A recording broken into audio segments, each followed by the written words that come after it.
Ailbhe. Hey Katie, how are you doing? I'm all right. I'm good.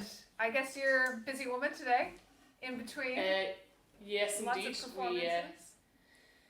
Very exciting. But I mean, it's always a pleasure to come back to Popper. I mean, what else would you rather do after doing a gig middays? Come back and do a Popper recording and push the boundaries out. I know. Whole new world, whole new reality. It's I tell you what, it's all kicking off.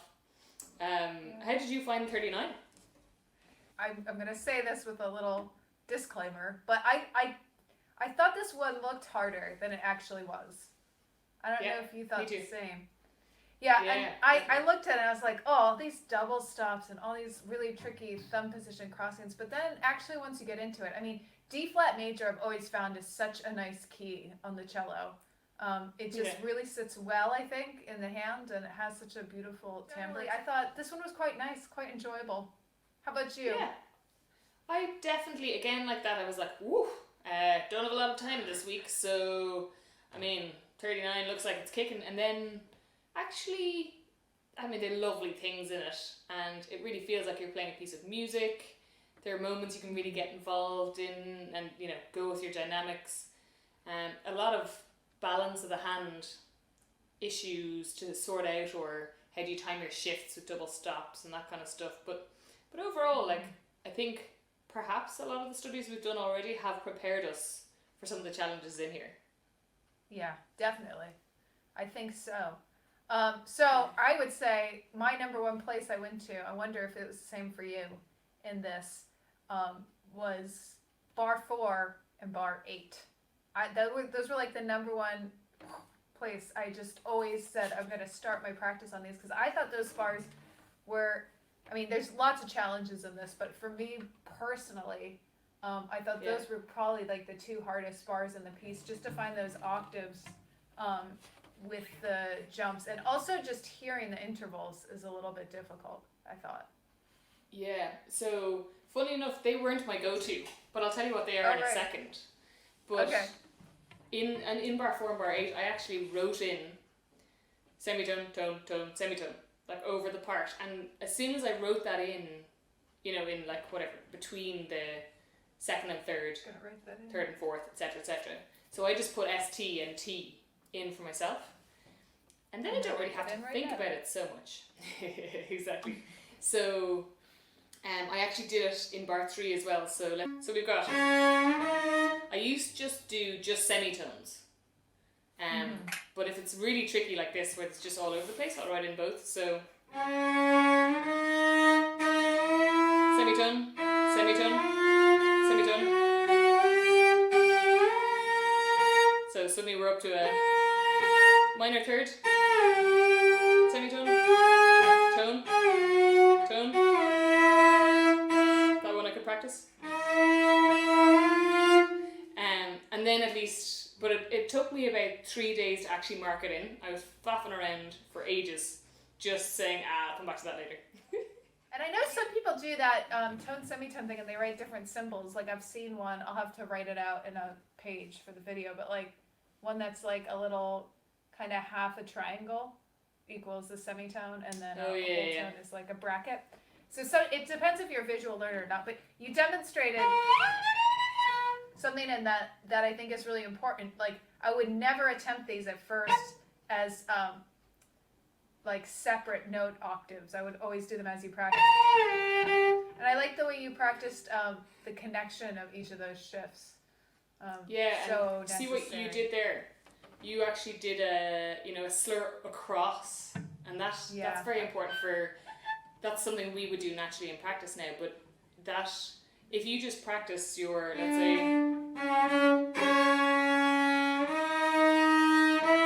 it's not as effective as, because you're actually practicing in that release that you need and your shift. Yeah. So and the timing of it as well. I think so much about getting any shift accurate, but especially octaves, I think, is the timing of it. It's, there's so many aspects, but you can be doing it like 95% correct, and then the timing's just a little off, so it's out of tune, Yeah. Anyway. It's interesting that bar 8 into bar 9 for me was a spot, actually, because let's say...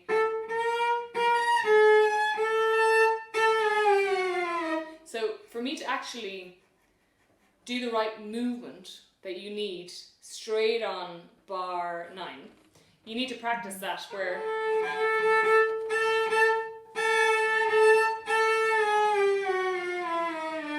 So you're actually doing your shift, shift, shift, shift, shift, and you have to get your brain ready for the left hand to go shift, shift, shift, shift, shift, which is totally different from the double timing of the previous bar. I said double, but you know I meant half. I'm confusing everyone. Yes. So it's slower in the bar before, and suddenly your left hand has to go double speed. There we go. Yeah. I said it the right way. And, you know, if I was asleep in the morning and just not really doing the proper practice, that changer end for me was just edgy. Yeah. I hadn't broken it down that way, but of course that makes a lot of sense. Like the sudden twice as fast motion type thing. I always think the moments where you're actually doing a passage that mainly goes up and the mainly comes down, and that switch of direction is always a moment as well. Which happens at that point, doesn't it? That's a great thing to think about, because I wouldn't necessarily think directionally like that, though everyone actually finds that backwards kind of harder, don't they? Yeah, I think so. So what was the part you thought was the hardest? Or your go-to spot? That was one. That was one of them, and the other one for me was... So there were two spots. The one in bar 14... Yeah. So I found in order to, even though I love diminished sevenths, and I can, or diminished seventh scales or whatever, somehow placing that C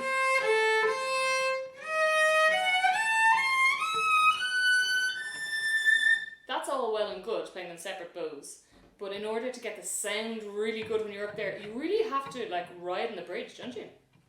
Yeah. Yeah, you do. And I found I would basically use too much bow at the beginning, and then not have enough left, and then I wouldn't have enough bow, and I wouldn't be close enough to the bridge. So the sound was puny and weak. Yeah, it is. It's always those things, right? You like, oh, well, this isn't so bad for the left hand, but then Popper throws in this other aspect. I mean, a place like that, I thought, this isn't exactly on topic, but 36. That bit, it's so easy, even though I've told myself it like many times, I'm like, don't phrase to the highest note, I still do it. And he actually wants you to phrase to the last sort of subdivided beat. But it's a lot about bow control.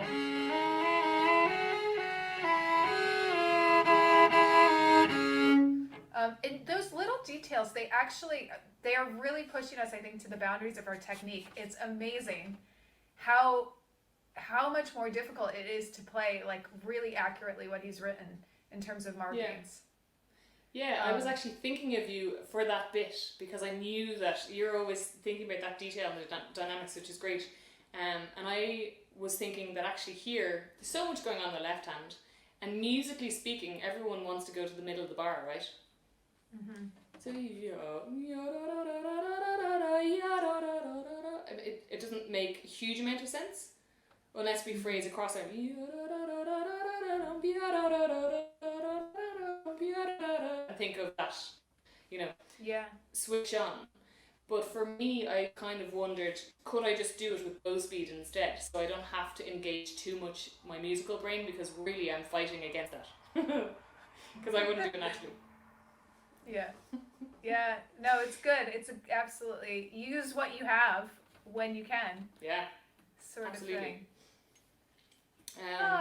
What else? Yeah, my other bit is at the very, very end, where you finally get to... It took me a while to figure out just the exact placements of...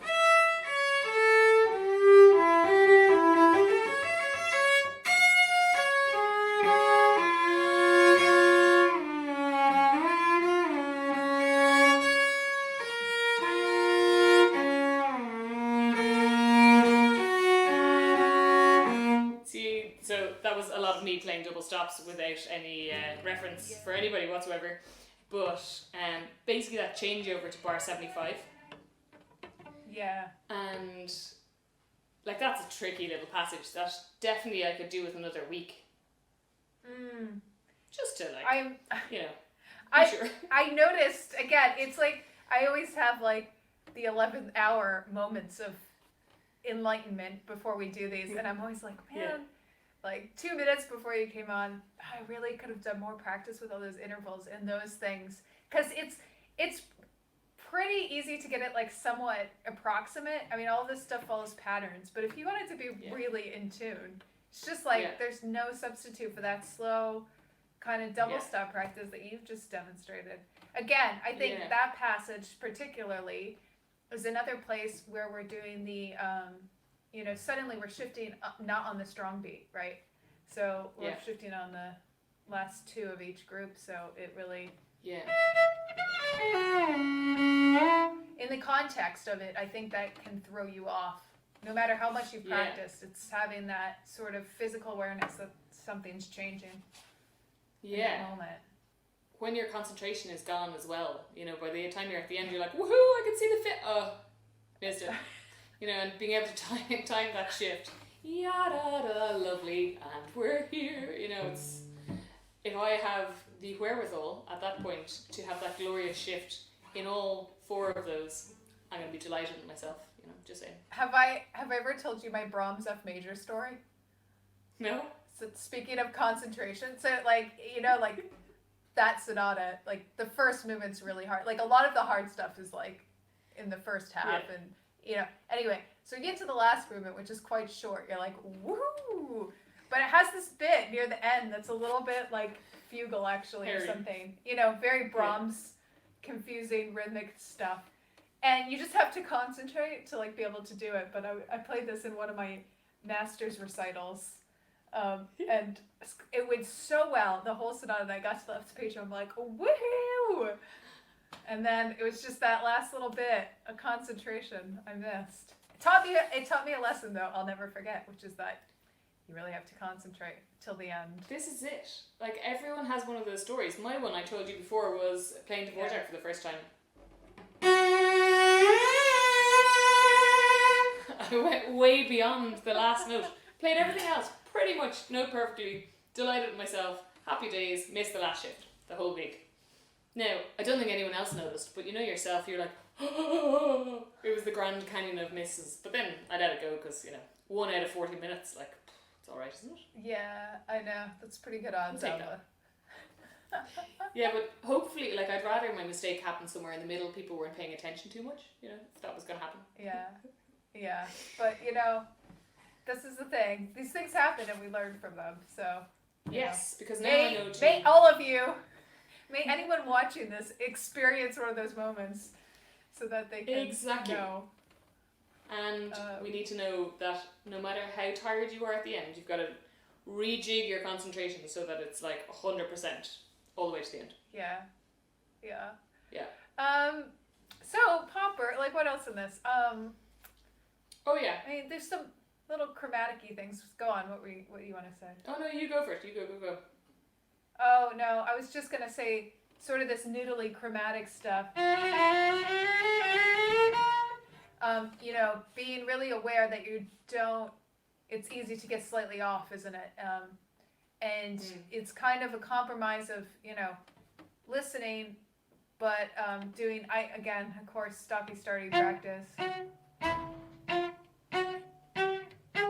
I don't know if you have good strategies for chromatic playing like that, but a lot of times I think it's a balance of just being really mathematical about it and relaxed, and kind of going with what you've done in terms of your preparation. Yeah, like definitely for me, I used to do an awful lot of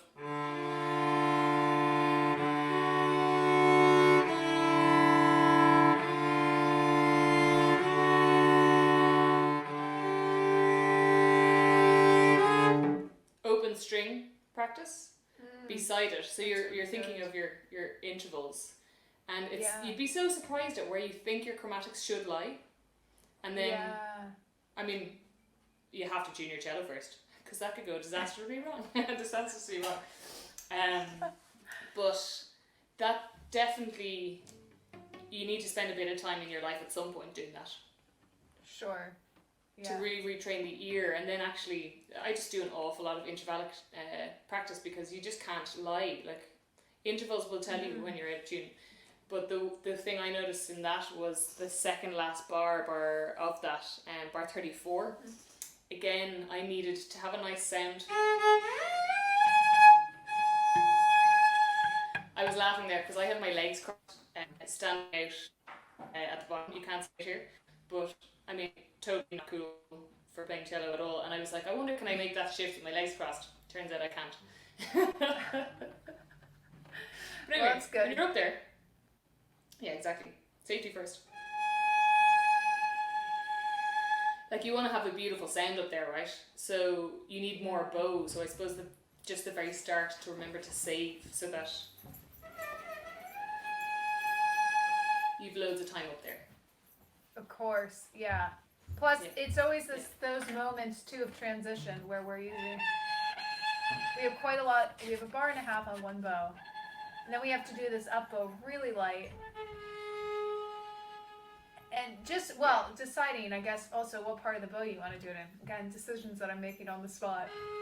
Maybe this next section, because it's pianissimo, does it need to be all the way back to the frog every time? The other place like that is bar 15.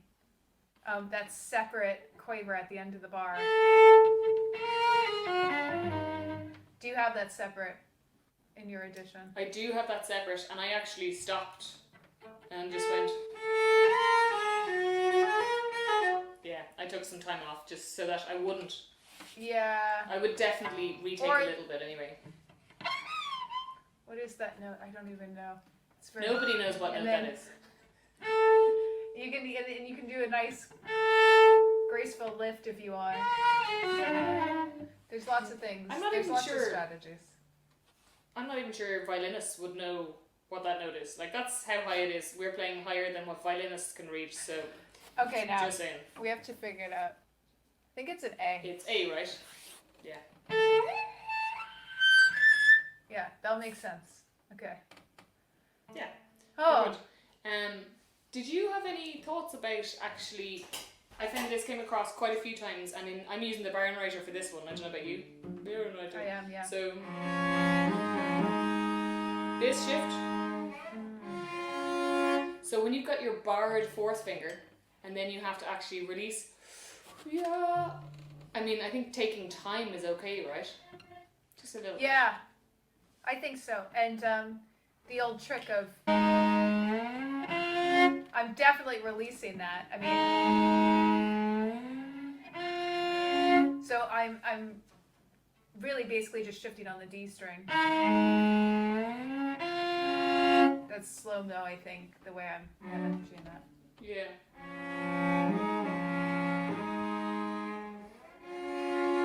Yeah, so I'm just using the last bit of connection of the last. So I'm actually getting my first up on the string. Yeah.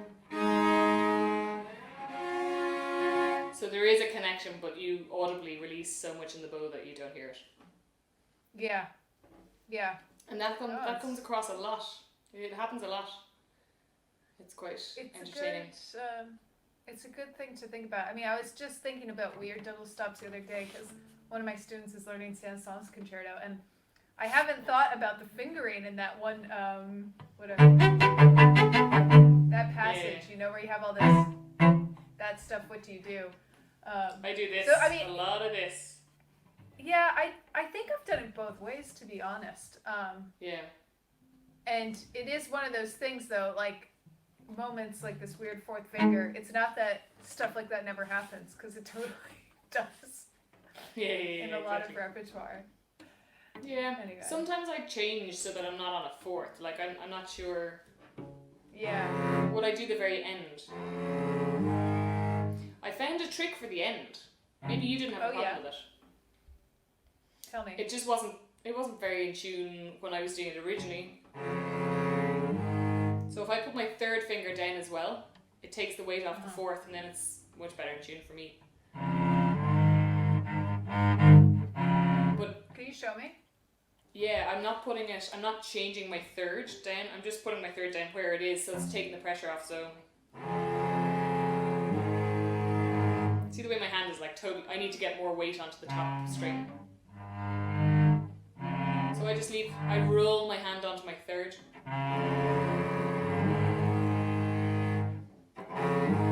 You can actually see my hand rotating over onto it. Do you know, I feel like that's the thing, finger.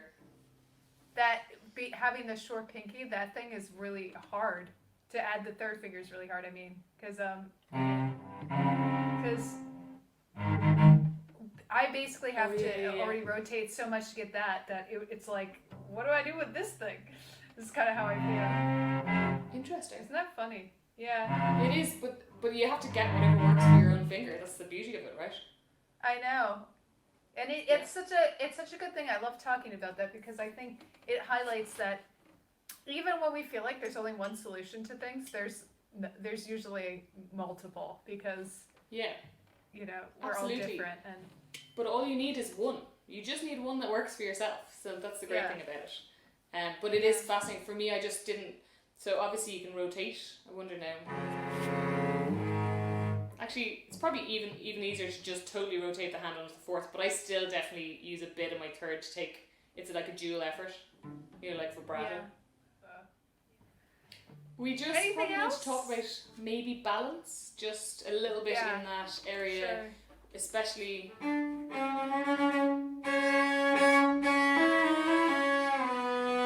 Making sure that the balance is really over the two fingers, and that even though you're trying to get the weight onto the bottom, for that to be in tune, you can't take the balance off the top finger, or else that suddenly goes out of tune with the octave, right? Yes, it's very much thinking about those kind of two pillars of balance, like a bridge, almost. The two things at either end. Sort of how I think about those sort of passages. It's so secure when you have this sense that this whole thing is working together in a very balanced way. I don't know. I find it really I don't know if comforting is the right word, but reassuring. Whatever works. I love it. Right. All right.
gloriously well done. Why, thank you. Thank you. Beautiful. It's very, like, very nice to listen to this one. Very, like, I'm on a gondola in Venice. It is pretty, isn't it? Enjoying the evening twilight. Yeah, there's something really lilty about it. It's Even very though lilty. It doesn't feel like that while one is playing it. Do you know, it's funny because I thought that playing the piano dynamics, I thought that would actually make it easier because of, you know, all of the left hand stuff. But I actually wish I had interpreted the dynamics a little bit on the louder side, because I think it gives you much more security in this one. It's always interesting to perform it, because I think some of these lighter sort of sound concept would, I think, really help the left hand. But yeah, I was thinking of when we did Pauper 4, you know, that one. Yeah. Whatever they were. I mean, I guess that's a lot lower in the register, so it makes sense. But I was kind of thinking, oh yeah, maybe that sort of sound for this, because it's so light and flowy. But it is, again, closer, higher up the cello. So anyway, interesting stuff. Very cool. I like it. Yeah. And go us. Woohoo! All right. Yeah, great. Yay, great to see you. You too. Bye. Bye.